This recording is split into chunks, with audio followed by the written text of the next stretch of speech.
How's it going, everybody? This is a tutorial for a trick that I call the boomerang.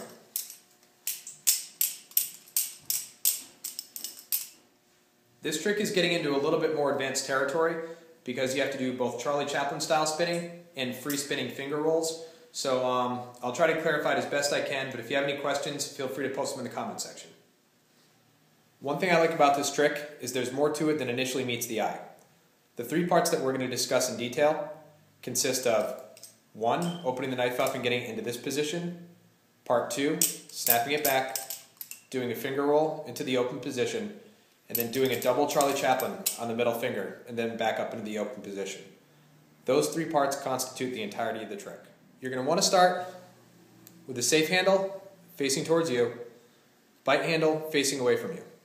You want to hold the bite handle in your palm like this, so you can flip the knife open and catch the safe handle with your pinky. As you flip the knife open and catch in your pinky, you want to make sure that you take your first finger completely off the handle. So it should look like this. The reason for that is you're going to need to catch it as you spin it over, like that, so your first finger can come around to do the first spinning move. Ultimately, if done correctly, the first section of movement should look like this. One difficulty I've always had in watching other people's tutorials is figuring out the exact plane that the knife is moving on. So for this trick, it might help to do a little bit of an exercise. Once you flip it open and catch it with your pinky, you should just start doing this kind of movement. If you can do this, then really the only thing you have to add to get this first part down is to tag your finger under like that. So I'm going to slow that down a few times just so you guys can see the exact movement, and then we'll move on to the next part of the trick.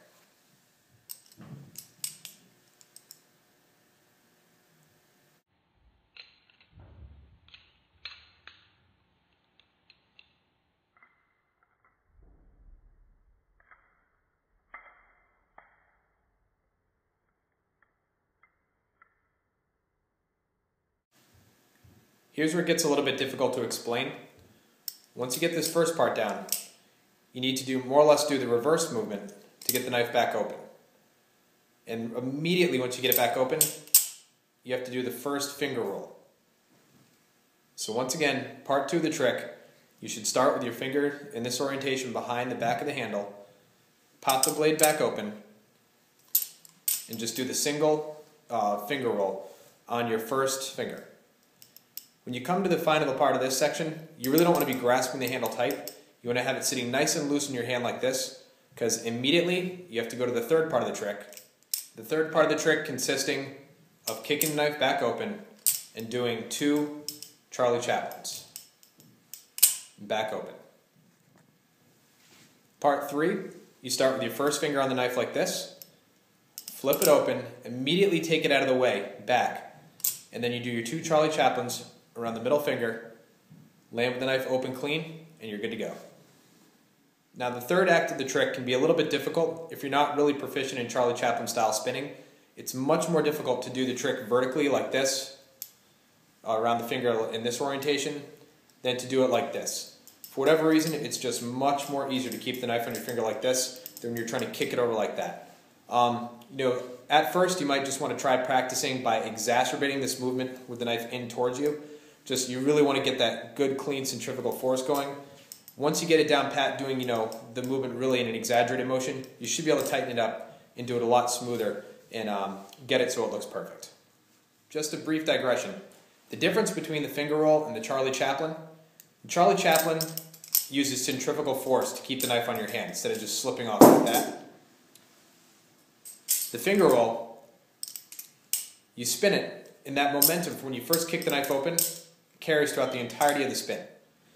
Now that I've explained the difference a little bit, it should be very clear when you see the first spin versus the second spin that it's really in essence 2 different tricks. Even though at high speeds, it really looks like just a couple of basic spin moves on the same finger. But you're really doing 2 completely different spins on 2 different fingers. So that's the reason I really like this trick, and it took me a long time to perfect and get a tutorial down. So just to recap this trick from the start, the final product should look like this.